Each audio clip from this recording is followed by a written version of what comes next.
Hi friends, welcome to vivid take. இந்த வீடியோவில் நம்மளுடைய ஐஃபோனில் ஏர் ட்ராப்பை எப்படி நம்ம டேர்ன் ஆஃப் பண்ணி இல்லாட்டி டிசபிள் பண்ணியே வைக்கலாம் அப்படின்றது தான் இந்த வீடியோவில் பார்க்க போகிறோம். ஸோ வாங்க நம்ம வீடியோக்குள்ளே போகலாம். வீடியோ கடைசி வரைக்கும் ஸ்கிப் பண்ணால் பாருங்கள். இதான் நம்ம சேனலுக்கு ஃபர்ஸ்ட் டைம் நீங்கள் வந்திருக்கீங்களா? நான் தான் விக்னேஷ்.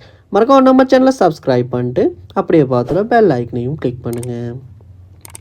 அதாவது நீங்கள் ஏர் ட்ராப்பை உங்கள் ஐஃபோனில் டிசபிள் பண்ணணுன்னா உங்களால் இந்த மாதிரி நோட்டிஃபிகேஷன் பால ஸ்க்ரீனில் ஸ்க்ரோல் பண்ணும்போது இந்த ஆப்ஷன்ஸ் எல்லாம் பார்க்கலாம். ஸோ இதுலேயுமே ஏர் ட்ராப் ஆப்ஷன் ஒன்று கொடுத்துருக்கும். ஸோ உங்களுக்கு ஆஃப் பண்ணிக்கணுன்னா இந்த இடத்துலையும் உங்களால் ஆஃப் பண்ண முடியும். சம்டைம்ஸ் உங்களுக்கு பெர்மனண்ட்டாக ஆஃப் பண்ணணும் அப்படின்னாலுமே நீங்கள் என்ன பண்ணணுன்னா உங்கள் ஃபோனில் செட்டிங்ஸ் சொல்ல போங்க. செட்டிங்ஸில் போயிட்டு பாருங்கள், ஜென்ரல் அப்படின்ற ஆப்ஷன் ஒன்று இருக்கும், அதை கிளிக் பண்ணுங்கள்.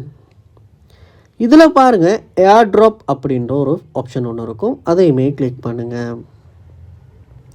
இதில் பாருங்கள், உங்களுக்கு ஆப்ஷன் ஒன்று இருக்கும், ரிசீவிங் ஆஃப் அப்படின்ற ஒரு ஆப்ஷன்.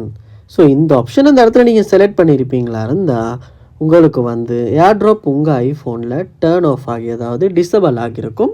ஸோ நீங்கள் திரும்ப ஆன் பண்ணுறப்ப தான் இது ஒன் ஆகிற மாதிரி இருக்கும். ஸோ இப்படி தான் நம்ம ஐஃபோனில் 15, 16, 17 ப்ரோ மேக்ஸ் எந்த ஃபோன்லேயுமே ஏர் ட்ராப்பை நம்ம டேர்ன் ஆஃப் பண்ணுறது, டிசபிள் பண்ணுறது. இந்த வீடியோ உங்களுக்கு ரொம்பவே யூஸ்ஃபுல்லாக இருந்திருக்கும்னு நினைக்கிறேன். இது போல் நிறைய வீடியோ பார்க்கணுன்னா கண்டிப்பாக நம்ம சேனலை சப்ஸ்கிரைப் பண்ணுங்கள். அப்படியே பார்த்துல பெல் ஐக்கனையும் கிளிக் பண்ணுங்கள். தேங்க்யூ.